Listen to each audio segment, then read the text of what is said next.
When we talk about Carlos Santana, we're not just talking about a guitarist. We're talking about a man who transformed the guitar into an extension of his soul, a channel through which something greater flows.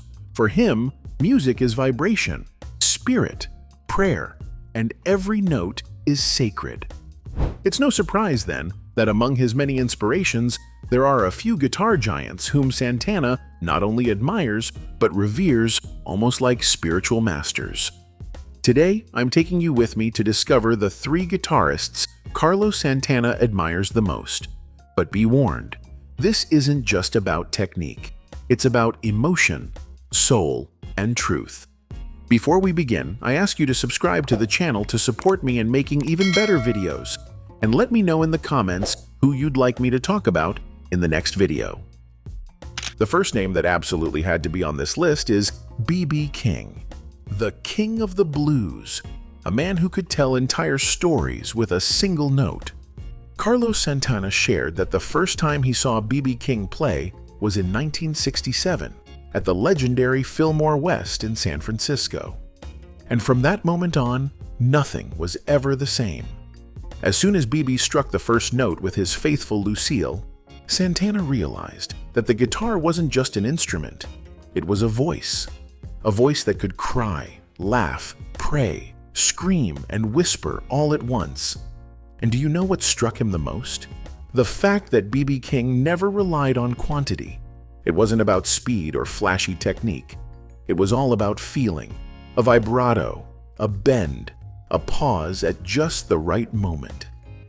Carlos used to say, "B.B. taught me that the space between the notes is where the soul lives." And indeed, if you listen to some of Santana's solos, those where the notes seem to float in the air, where there's that sweet and deep cry, that's B.B. King. That's the lesson that says, don't play to impress, play to say something. It's a concept Santana often repeated to his band. Are you just making noise, or are you communicating something? And imagine this, B.B. King once told him, "You took what I do and made it speak Spanish. That's a beautiful thing, brother." For Santana, that phrase felt like a blessing. He carried it with him as a profound recognition, as if he'd received the approval of his mentor. And in truth, it's real. Santana took the blues and infused it with a Latin heart. He added percussion, sensuality, spirituality. But the emotional roots, that depth of feeling, come straight from B.B. King. Then there's another name, perhaps less bluesy but no less essential, John McLaughlin. And here we enter another universe. We're talking about pure spirituality, about the guitar as meditation, about notes that don't just sound, but pray. McLaughlin is the guitarist who pushed Santana the most to surpass his own limits, both technical and spiritual.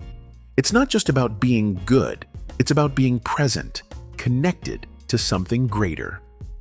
Their connection began in the early 1970s, a time when both were exploring not just new sounds but new inner dimensions.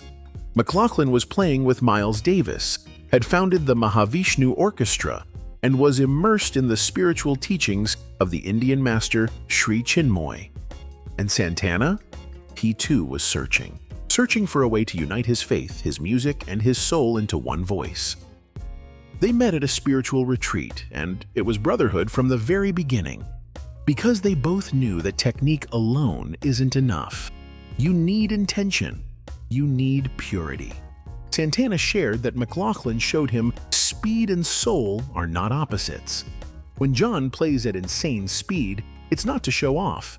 It's to channel divine energy, to reach a state of transcendence. And in fact, in 1973, they recorded an incredible album together, Love, Devotion, Surrender, a record born to honor the teachings of their spiritual master, but also to show how two guitars can merge and create something that goes beyond the musicians themselves. Santana said that experience taught him they weren't playing to compete, but to communicate, not to shine alone, but to illuminate together. From McLaughlin, Santana learned that technique must always serve love, that the guitar can be a bridge between the material world and the spiritual one. and you can feel that lesson deeply throughout Santana's musical journey. And now we come to the one who many consider the greatest guitarist of all time, the one who forever changed the way we think about the electric guitar. We're obviously talking about Jimi Hendrix. And yes, for Carlos Santana too, Hendrix is number one, his favorite guitarist, his undisputed idol. But not for the reasons you might think. For Santana, Hendrix wasn't just an incredible talent. He was a channel, an antenna, a sort of modern shaman who could capture the energy of the cosmos and translate it into sound. Santana once said, "Jimi didn't play the guitar. He was possessed by it. He made it speak, scream, beg. He made it fly." And he wasn't exaggerating. Carlos has always said that every time he listens to Hendrix, something stirs within him. It's not just music, it's a journey. What Santana admired most in Hendrix was his total freedom. The ability to destroy rules and create something entirely new, wildly beautiful. Hendrix didn't follow patterns. He didn't conform.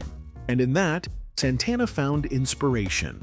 He realized he too could break free from labels, blend genres, follow his own vision without compromise. And yet, despite all the flair, Hendrix was deeply aware. There was a consciousness, a sensitivity, a gentleness behind that devastating sound. Santana felt it, and that's why he said Jimi played with the soul of a child and the wisdom of an elder. For him, Hendrix represented the complete artist. Technical, innovative, spiritual, visceral. And every time Carlos picked up a guitar, he tried to honor that vision, that ability to turn a simple solo into a psychedelic prayer. So B.B. King taught him to let the heart speak. John McLaughlin showed him the spiritual power of the guitar, and Jimi Hendrix made him realize that the only limit is the sky. These three giants weren't just sources of inspiration for Carlos Santana. They were beacons, guides, masters in the deepest sense of the word. And if today we're moved when we hear songs like Europa, Samba Pa Ti, or Corazón Espinado, it's also thanks to them, because every note Santana plays carries a fragment of those souls. So next time you listen to Carlos Santana, try closing your eyes. Feel B.B. King's blues pulsing beneath the surface. Feel McLaughlin's spiritual meditation in the more suspended moments. And hear Hendrix's cosmic scream in the notes that stretch toward infinity. In that magical mix lies the essence of Santana. And maybe a little piece of you too. Let me know in the comments what you think of Carlos Santana and which of the guitarists mentioned in this video is your favorite. Subscribe to the channel to support me in making more videos. See you next time.